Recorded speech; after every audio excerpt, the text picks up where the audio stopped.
It is 7:44 and turning a bike ride through Northeast Ohio into life-changing journey. And after biking through all 50 states, one local author shares his memoir of self-discovery and spiritual growth. Let's send it over to Brissa now this morning with more. Hey, Brissa. Hey, Dave, that's right. Retired aerospace chemist turned author Joe Tarantino is joining me in studio this morning to share his incredible journey of faith. And we have a lot to talk about. But Joe, thank you so much for joining me in studio this morning. Thanks for having me today. I'm excited to be here. Yes, biking through all 50 states.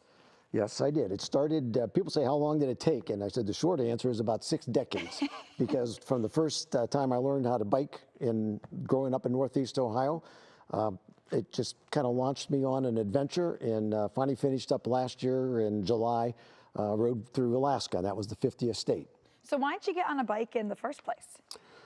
Well, I think because my dad said we're going to learn how to ride a bike, and he put me on top of the seat and he pushed me over the hill, and I ended up in the swing set, and was not sure that was going to be the end of my bicycling. But we went on from there, and I learned how to bike. Awesome. So was 50 states always the goal, or what? How'd that happen? No, 50 states was never a goal. In fact, I never really had much of a goal in bicycling until, I would say, my mother wanted me to go to band practice, and I didn't want to go to band practice, so I ran away from home on my bicycle, and I felt some freedom with that as an early teenager.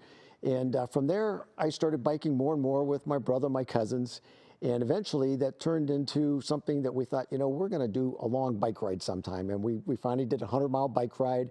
And then when I got out of college, I thought, you know, I would really like to bike across the country. And then I realized that I just wasn't going to be able to pursue that. So as I went through my career, I would take some vacation or do a little bit here and there. And I eventually got through part of the country. And then when I retired, I said, I'm going to finish this rest of this ride. Finish what you started. And so then I got across the country. And when I got back home, I thought, well, I've done this whole entire continent. And when I started riding around, it's like I'm just ending up back at my house again, and it just wasn't that thrilling. And I just kind of come up with this goal, this called 50 by 70, to try and do all 50 states before I hit 70. So fortunately, I got done a little bit early, and I still had a little bit of strength and energy to keep biking. Is a crazy accomplishment. But biking is not all you do. You're actually an author too. Let's talk about your book you brought in. Yes, this was something that I finished the trip across the country, and I felt compelled to write a book kind of based on the faith that I had, the 23rd Psalm, and did it by myself. It was what I called my practice book, and anybody who reads it will say, yeah, that was a practice book. So this time when I decided to try and write about all 50 states, I realized I was going to make War and Peace look like a haiku. I just had way too many words.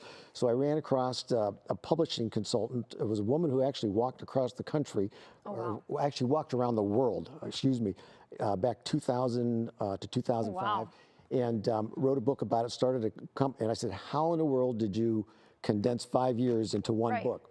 So we didn't quite get all 50 states here. We got 14 in here, but I'm really happy with what came out, and working with the editor, just started talking about maybe trying to finish up the rest of the 50 states. So how did you sum up all that you saw in 50 states on a bike into, I don't know how many pages that is? Well, this is about 70,000 words, which they say is about the limit for somebody that's not Michelle Obama or Hillary Clinton in writing a memoir that I can keep them attracted to. But we got through 14 states, but it's not so much about the states as it is about kind of the way my life changed as a result from the beginning as a kind of a dumb teenager taking off on a 100-mile bike ride to some of the things I learned and how I felt that you know, God protected me as I rode through some pretty dangerous situations out there on the roads and the back roads. Yeah, you went through a lot, you saw a lot, and it sounds like you learned a lot too.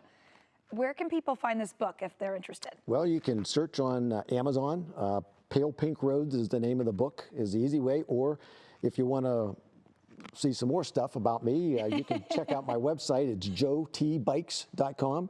And there's a lot of interesting stuff about some of my other rides and a little more detail and things like that. So yeah, that's the easiest way is to go on Amazon, Pale Pink Roads. And I feel like a movie could be next for how much you probably have seen through all 50 states on a bike. Well, the scary thing is I probably am on so many spam lists, and I get at least 2 or 3 emails or calls a week to say, hey, we want to turn your story into a movie. Yeah, it's impressive. It's so cool. Yeah. But no, it was fun, and it's quite an adventure. I don't know where it's going to go, but I will tell you this much. I never thought when I retired that I would end up being in a television studio talking about a book that I wrote, about bicycling. About your life. I just wanted to bicycle, Yeah, and this is what it's turned into. It is so impressive, and thank you so much for sharing just a portion of your story in studio with us today. We so appreciate it. Thank you for having me. All right, Dave, we'll send it back to you guys. All right, Brisa,